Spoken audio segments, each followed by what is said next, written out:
ஆதியாகமம் அதிகாரம் 37. யாக்கோபு தன் தகப்பன் தங்கியிருந்த கானான் தேசத்திலே குடியிருந்தான். யாக்கோபுடைய சந்ததியின் வரலாறு. யோசேப்பு 17 வயதிலே தன் சகோதரருடனே ஆடுகளை மேய்த்து கொண்டிருந்தான்.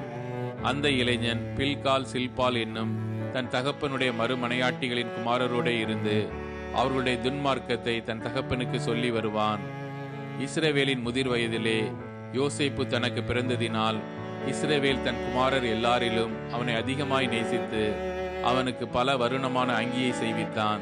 அவனுடைய சகோதரர் எல்லாரிலும் அவனை தங்கள் தகப்பன் அதிகமாய் நேசிக்கிறதை அவன் சகோதரர் கண்டபோது அவனோட பட்சமாய் பேசாமல் அவனை பகைத்தார்கள்.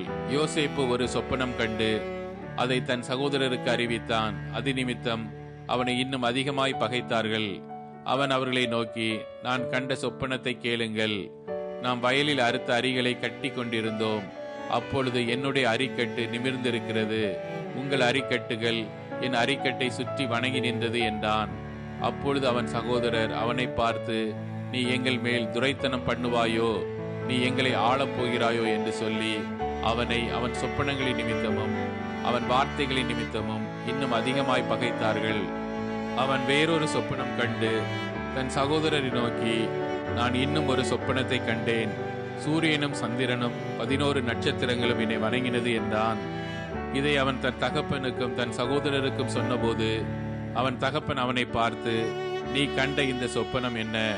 நானும் உன் தாயாரும் உன் சகோதரரும் தரை மட்டும் குனிந்து உன்னை வணங்க வருவோமா என்று அவனை கடிந்து கொண்டான். அவன் சகோதரர் அவன் மேல் பொறாமை கொண்டார்கள். அவன் தகப்பனோ அவன் சொன்னதை மனதிலே வைத்து கொண்டான்.